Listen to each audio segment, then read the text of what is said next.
Now that we have power back, welcome back to some more Stormworks. I'm StormRunner Gaming, and today we are finally back here in some more Stormworks, and today I am bringing you a car tutorial here. And what I mean by that is I'm going to be showing you guys how to do some, I guess, more advanced things with vehicle, because I was looking around the interweb and I didn't find many people, I didn't actually find any tutorials that showed any of the more advanced vehicle control things like those variable brakes, engine control, and everything like that. And of course, if you guys do not have much experience with vehicles in Stormworks, what I mean by that is like cars and trucks, you don't have experience with those advanced engines and microcontrollers, I would say go back, look at some of my tutorials, and then come back here. Of course, that is just a suggestion. You can go through this, and if you pick it up, good job on you, because this is some crazy, more advanced stuff that it took me a little while to design myself. But anyways, as you can see, that automatic gearbox is working there. Everything is pretty straightforward here. We have four-wheel drive on this thing, braking, and everything else like that. And everything's pretty automatic, pretty plug and play. All you have to do is click your WASD for the driving and braking. And of course, if you want some more controls like reverse, our launch button, parking brakes, everything else like that, you can use the numerical values. And that engine start button doesn't actually do anything anymore, because we did replace it with this engine start button. And sadly, this would be a crazy long video. I'm talking like probably 30 minutes or more if I added in the brand new advanced automatic gearbox I built in a microcontroller here. So I'm going to be using that as a part 2 to this video. So of course, stick around, subscribe to the channel if you want to see that in the future here. But anyways, I do have 2 microcontrollers here, but for this tutorial purposes, I am going to be throwing them into one big microcontroller here. So let's start with a brand new one, and I have to get out my entire list of inputs and outputs here. So give me a second, guys. Alright, now that I've got all that out, we're going to name this car controller with an O in there. I can definitely spell, nobody is questioning me on that. Let's make it just a 4x4 block right now. And we're going to be getting a couple different inputs here. We're going to need 5 inputs there. So let's move all of them up there. And then we're going to need a couple more outputs. We're going to need 1, 2, 3, 4, and then an extra 6 for the automatic gearbox. But like I said earlier, we're not going to be doing that right now. So I'm just going to be naming off all of the inputs and outputs we need here and writing them in here. So it makes it a lot simpler to set everything up, especially in the logic here. So we're going to have a throttle input from our chair. So let's just name it throttle seat. Our start engine button, which was that turn key button. We're going to have a RPS from the engine. We're also going to have that drive gear input, which starts moving us forward, like when you put a regular car in drive, so the clutch, gearbox, everything knows to start moving forward when you give it some gas. And the final thing is going to be a little bit later in the tutorial, but we do also have a launch button, so we're able to pin those RPMs before you shoot off down the runway in a drag racing type of sense here. Now we're going to be moving on to some of the outputs here. And our first output, the first thing we're going to be working on here, is those variable brakes from, I guess, just throttle and everything. When you hold down S, go into those negative values, you're going to start using those brakes. We also have engine throttle, which is going to be an output. Because we don't control the engine throttle with our WS all the time, whenever we are not in the car letting it idle, you just turn it on, you don't touch your throttle. We're going to have to control that through here. We have our engine starter output, which is actually just going to connect right up to the engine and start it up whenever it isn't running or whenever you first start the vehicle. And the final thing we're going to be doing here for our outputs is our clutch. Let's name that. Now we have all of our inputs and outputs so far. Of course, once we get those gears, we're going to have to put 1 through 6 for the gears, but let's not get into that right now. So I'm going to move clutch over for a second, engine throttle over there, brakes as well. I'm just separating the inputs and outputs here. Drive gear can go there. launch button can go over there. Just separating everything out. I do want to put the start engine and engine starter right next to each other, and the seat throttle over here. So the first thing we're going to be working on is those variable brakes that we want from the wheels. You know, if you put down a wheel, you get the turning value for it, as well as you get an input for those variable brakes. So the first thing we're going to be doing here is connecting up our seat throttle to an FX expression and just telling it -X here. We're also going to have to grab a constant number of 0 and grabbing a numerical switch box, connecting up that FX expression of -X to our on and the constant 0 to the off value. And then the final thing we need to do is connect those up to the brakes. And the final thing we need to do for the brakes to actually work here is connecting up a threshold to our throttle from the seat and connecting that on-off to the numerical switch box. And whenever we want the brakes applied is when we have our negative value, when we're pressing down S very hardly, so we don't fall off the side of the runway into some water here. So that is the basics of our brakes. Now we're also going to have to control a couple different things, of course, when we are braking here so that we don't have as many problems. But real quick, I'm going to add in the start engine control here real quick, because that is a little bit simpler than other things here. We just connect up the AND value to the engine starter output and one side of the AND up to the start engine input. And then all we need is a threshold between the RPS engine and the AND value here. And then we tell this between 1 and 5. And if anyone out there is wondering what this is actually doing here, it's seeing if you have the start engine button on and the engine is between 0 and 5 RPS, it's going to try to restart that engine. So if you've ever set up an engine, which I'm assuming a lot of people have done, you hear that clicking at the beginning because of that on-off value. This is basically that on-off value, but I've made it very simply automatic, so whenever it doesn't have enough throttle to run, it'll try to restart itself. Now there's a lot of other things we have to throw into this, and the bigger portion of this tutorial here is actually the clutch control that we have to set up here, and the drive gear running into that as well. It complicates a couple things here, so let's jump right into that.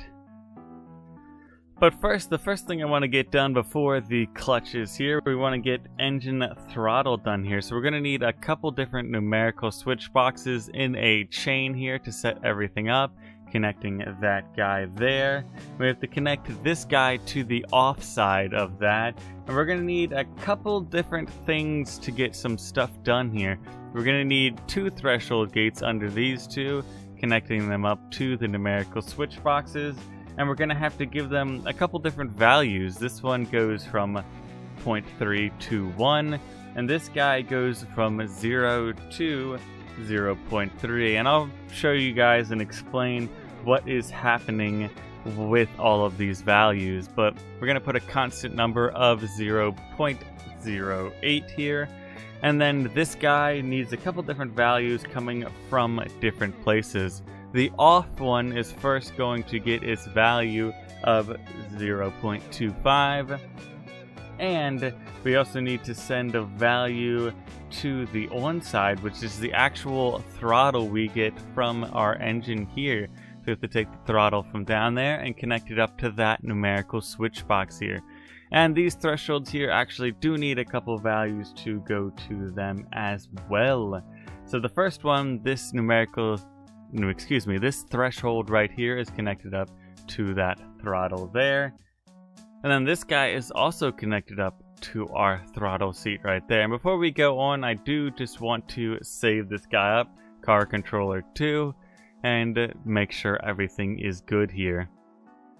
Alright, now that we know that everything in the engine throttle section is done, we can move on to that clutch control. And yeah, the launch button, excuse me, the launch button we're going to leave here for a second. Actually, it's going to be the final thing in the clutch chain of events here. We can connect that launch button, connect directly up to a numerical switch box here. And with the on value, do we have a 0 sitting anywhere? Yeah, we do have a 0 value. I like to reuse values instead of making it chunkier with more blocks everywhere. But you get this line going across the screen. Anyways, we're going to need a lot of numerical switch boxes running in a big chain to get over to our clutch here. So one of the things that we need to connect up here is our drive gear up to this numerical switch box. We're also going to be connecting up the drive gear to something previously in the chain of numerical switch boxes, but I'm kind of working backwards a little bit here, but just bear with me for right now. So we're also connecting up the drive gear to this numerical switch box. I'm going to clean up, just move that over here a little bit so we have a little bit more room here. So we're going to have to get two values here of 0.2 and 0.0. So we can grab the 0.0 for the off side from over here and the 0.2 for the on side right here. So whenever the drive gear is activated, just like a regular car, when you put it in drive, it'll move forward very slowly, giving this a little bit of clutch power, but it's not going to go very fast by any standards here. So the next thing we need to do with this, it gets a little bit complicated here, but we're going to have to grab a PID controller and connect up a couple values to this, connecting the numerical switch box switched value up to this processed value here, and then we want that set point to be a full 1.0, or just 1, nothing more than that. Now we're going to have to connect a little chain of things going on with an AND value to this start here. The first one being the drive gear connecting up to it. Let's grab that. And then we're also going to need a threshold value down here connecting to that of 0.3 to 1.1 here. And we're going to connect that directly up to the throttle all the way over here. So what this is doing is when we're in drive gear and we have a throttle between 0.3 and 1.1, when you're actually giving the engine a little bit of power, it's going to tell this PID to turn on and increase that the threshold, the clutch value, for that clutch and start moving you forward. We've got a couple different values for us here of 0.01, 0.0001 and 0.1 for this. And now the next thing we need to do is actually I need to grab a multiply value here to get this done, and we're going to connect that multiply value to the end of that PID controller, grabbing another constant number, connecting that up to our A side and telling it a value of 50. So what this does actually is it just multiplies the PID value. So instead of the PID value being very small, it makes it very fast, much faster, very quickly. Instead of playing with PID values, which you can do, I just kind of cheated the system, and this makes it get up to 1, the max clutch, a lot faster. I mean, you can play around with this value and PID values as much as you want, but I still, honestly, I don't know how to connect up all those values to it. So we're also going to need a threshold coming off of this multiply here of 0.221. I think 0.221, and then you can just put a bunch of zeros behind it. So as big as a number as you want. I'm actually going to, let me grab all this and move it over so we can actually see what's going on over here. That's one thing I still don't like about the microcontrollers. You can't exactly control everything here, which is a little bit annoying, but c'est la vie. Alright, the next thing we have is this numerical switch box, which is connected to the output of this multiply here. We're connecting the output of the multiply to the on side of this, and that threshold of 0.2 to, let's just say, 1,000,000 or 1,000,000,000 to the on-off signal here. And the off side of this is actually going to go back, all the way back to our 0.2 value here. So basically this means if the PID is below 0.2, it's going to use that 0.2 value to keep it moving until the PID connects, or I guess catches up with it. Alright, so we've got that section done there. we're going to move on to the next numerical switch box. As you can see, this is what I meant with a tree of numerical switch boxes, because we've got so many things that need to change a value, interrupt that clutch value, that we need all these numerical switch boxes to control all of it. And there probably are different ways of doing this here, but honestly, this is probably a little bit easier. I'm hesitant to say that, but I believe it's a bit easier. So the on side of this is going to connect up to this numerical switch box back here, and the off is actually going to come all the way back from that first numerical switch box in the chain here. So we've got all of that connected, and what we're going to be connecting that up to is another check that just asks if this value is between 0.2 and 1.0 or just 1, and we're actually going to connect that up to our throttle back here, all the way back. Where did we put our throttle here? It starts to become a big web of craziness here, where it takes a second or two, I believe. Yeah, our seat throttle is going to be connected up to that threshold here. So the next thing we need is another numerical switch box. I don't think anyone was guessing that was going to come next, but we're going to need a few different values. And the thing that's actually happening with this numerical switch box here is we're going to be controlling when the vehicle is braking here with a threshold here. So we need another value from that seat throttle there, and getting a low threshold of -1 and a high threshold of -0.01. And of course, if you guys are going a little bit too fast, you can just pause the video wherever you need it and go from there. I'm going to scoot all of this over a couple blocks and down one or two so I can read all of my numbers here. And the on value is going to be that constant of 0, and the off is going to be moving through those other numerical switch boxes behind us. And finally, we're able to connect up this numerical switch box to the on here that's connected to that drive gear there, and the off is just going to be a 0. Because we've done that at the beginning, that sends that 0.2 value all the way through. But this one is just another check because we've changed the value a bit, because there are different things that happen to it, like the PID and everything, where that 0 value controlled by this drive gear doesn't get all the way through from time to time if you hold the throttle down or something. It's like a secondary check that I found out sometimes changes stuff. If you don't have this, sometimes you sit in the seat and it starts moving forward even though you do not have that drive gear on. So that's just our final check in the system here.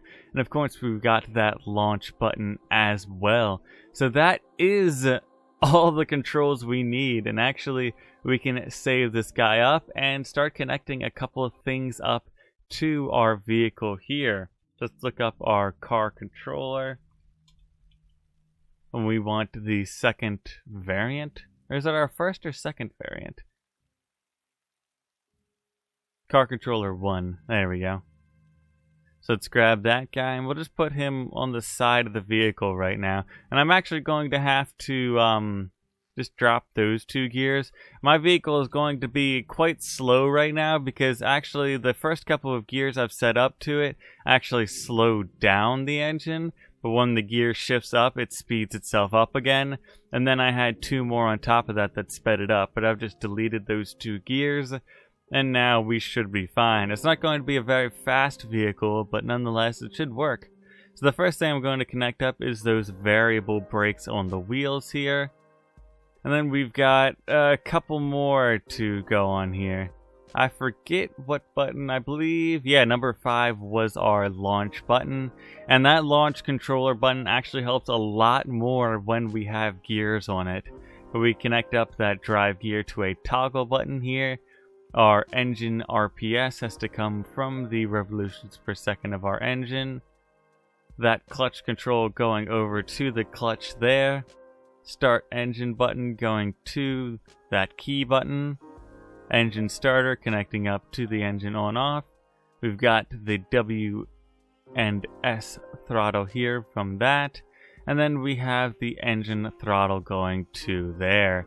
So that is about everything we have to connect up here. I'm not going to connect up these values. We don't really need any of that working. And there are some other things we can do, and maybe I'll throw in like the blinker tutorial or something with those automatic gearboxes. But as we see, once we start that button up, the engine is running. And when we turn that on, we now have clutch control for it. And it's not exactly very fast, it's actually quite slow just because we don't have any gearboxes on here. But if we did not slow down the engine at all, we would be moving very fast then. It'd probably be a little bit difficult to control that if we take out all those slowing down gearboxes there. So we're probably going to go a lot faster now that we don't have that much slowdowns in the way. And it's actually, the engine is struggling to keep enough throttle in there because you're starting it at such a high gear. And as you can see, we're going pretty darn fast without all those gearboxes. Oh, we've already destroyed it. Whoops. Let me grab that and bring it back to the workbench over here. So yeah, I'm going to be bringing out that gearbox tutorial hopefully tomorrow, probably with some blinkers, maybe another thing or two to help you guys make some more car control things, all those cool little mechanisms that I design on my cars. And yeah, so hope to see you guys then. So of course, if you guys did like this, please leave a like and consider subscribing to the channel to stay up with Stormworks and more of my content. But I've never been great. Goodbye. People need me, and I need to go.